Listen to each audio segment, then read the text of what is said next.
your other shift duties. We'll begin with your second shift duty, greeting and serving guests. Good evening. Friday enough to eat today? Boy, I'll say. Well, that's great. Would you care for ham or beef? A little both, I think. I don't wash my hands after using the bathroom. Making friendly conversations like this is a big part of greeting and serving guests. Our guests are usually dumb enough that you can distract their attention from our disgusting food with some meaningless banter. Let's face it, working the carving station sucks. You'll need to find ways to keep yourself interested.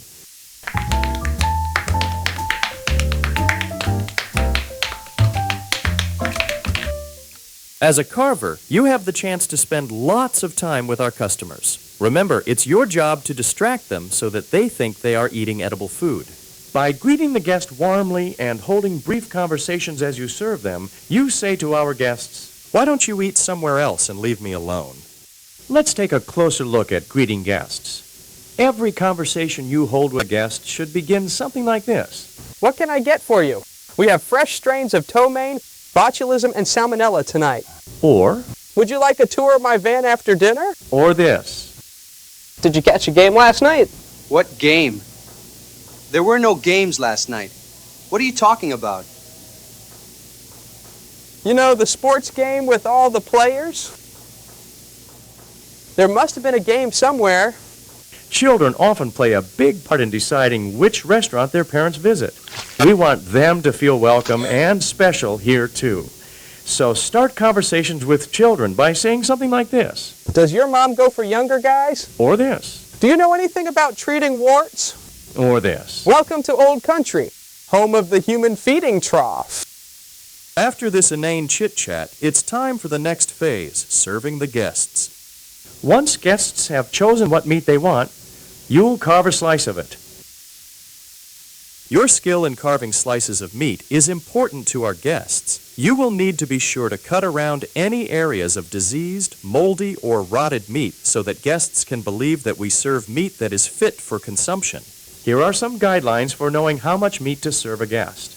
The first thing to remember is something obvious. Fat people eat more than skinny people. Don't give a huge cut of meat to a thin person. Save it for the fat ones. That way, we'll be assured that it won't go to waste. When the meat is especially rancid, it's a good idea to confirm that the guest is still willing to eat it. This helps cover us from any liability. Are you sure you really want to eat this? It smells like rotting garbage. I guess so. Okay, it's your funeral. Guests will sometimes ask you questions about the food we serve and how we prepare it. If you are asked a question you can't answer, find someone who can answer it. The nearest manager is usually a good place to start. Is it okay to tell customers that we spray the meats with insecticide? Someone asked, and I said that we do. What are you trying to do, get us shut down? Just stick to the training video and talk about lasagna and hot fudge sundaes and crap like that. Got it, Einstein? What grade are you in at school? Your next task is maintaining the carving station. As you carve and serve meats, your station quickly becomes a disgusting mess. Since it really doesn't matter, you'll want to pretend like you're cleaning up, even if you aren't. Remember, our customers are uneducated, unclean, and definitely uninterested in a tidy carving station. Pretending to wipe the table with a dirty dish rag is an effective way to keep the health inspectors at bay. And here's another great way to waste your time between customer visits. Wipe an area away from the carving station where food never actually touches. This wall 8 feet away from the meat will do just fine.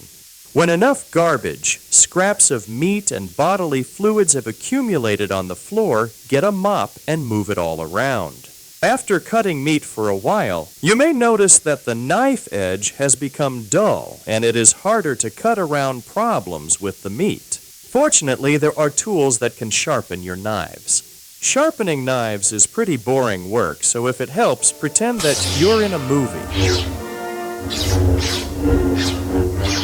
Before we end, let's take a minute to look closely at something that most of our employees care about: safety. Remember, knives are sharp. In your hands is a serious responsibility. If you slice into a customer or yourself, your manager will have to fill out endless paperwork. You may even need to fill out some yourself. No minimum wage job is worth all of that aggravation. Have you tried the lasagna?